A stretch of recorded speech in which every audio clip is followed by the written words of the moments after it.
And as we open, often there's a great purging. We spoke about that last week, by the way, there's just a huge purging that happens. Sometimes the purging is purely psychological.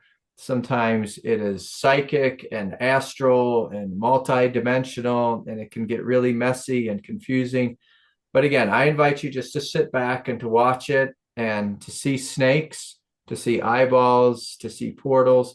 Again, this is common in the realm of Okay. Kundalini awakenings. This is common. You're not going crazy. And the big thing is I'm going to let it pass, but also I'm going to just gently investigate. Well, what's happening here? One, you're purging. Beautiful. We don't touch it. We just allow it. Two, you're opening to great emptiness. And emptiness is very confusing for people. Like a black hole is emptiness.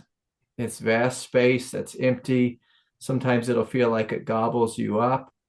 And again, I'm just going to go with it. I'm going to flow with it. I'm going to allow myself to be fully emptied out. That's the purging. And then I'm going to allow Okay. myself to be the direct experience of a black hole, which is immense emptiness, immense freedom, immense nothingness. This tends to be really terrifying for a lot of people because they are invested in their ego. But I can assure you, if you just go into it and, in a sense, just lay down and open, you'll find it's extraordinary. There's nothing frightening here, even if frightening phenomena comes.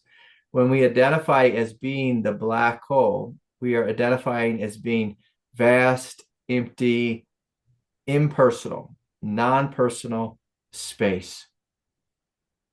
And if we identify with this, it's incredibly freeing and liberating.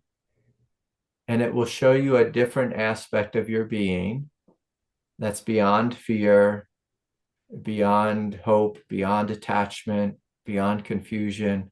It's beyond everything. It's beyond the coming and going of all of life. But keep in mind, Kundalini might bring up all kinds of psychic, archetypal material. In a sense, in one sense, it's simply purging. In another sense, it'll Mm-hmm. bring up material to tempt you. And so it might tempt you with fear. It might tempt you with darkness. It might tempt you with flames.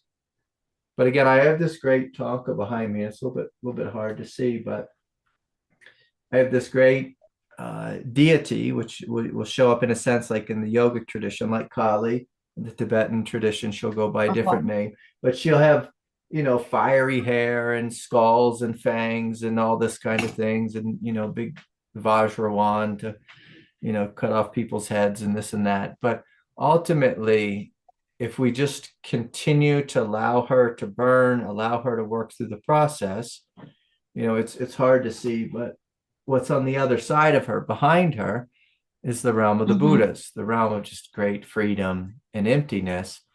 And we should expect to see beings with fangs and daggers and knives and swords and fire and hell and all this kind of stuff. But if we just sit there as a good meditator and we keep opening into the void, eventually all the phenomena passes and we're left with deep and profound peace. And in a sense, we become the eye, the one eye that is all the eyes throughout all creation. And it's glorious. And it's glorious. And so I'm just going to cheer you on, tell you keep opening and not to get carried away or too freaked out, even though this might be the most terrifying, freaky, bizarre experience most of us will ever have. So it's kind of a crazy teaching of like, oh, yeah, this is normal. Don't get attached to any of it. Just roll with it, trust in it, keep opening, and eventually it will all burn off. And it will. It will. But in the meantime, you'll learn that you are the one eye that is all eyes, that you are vast empty space, that you are this fearless dimension of consciousness that can't be moved by snakes or anger or greed or lust or desire, whatever. It's like all of it is going to burn up in either the vast light that you are or the vast emptiness that you are. And ultimately, we're going to know ourselves as both. You as the light, you as the emptiness, you as all that is. But in it is a feeling of being totally impersonal and nothing special about it. And that's when we know we're getting near the end. Yeah. So I'd say keep it up. You're doing great work. You're doing great work. Just keep opening, let it all pass, let it wash over you. And for some of us, we literally have to buckle our seatbelt in because it's so crazy and intense. But at the same time, it's like, okay, this is just passing phenomena. I'm going to let it flow and I'm going to keep opening to this deep peace and freedom that I am.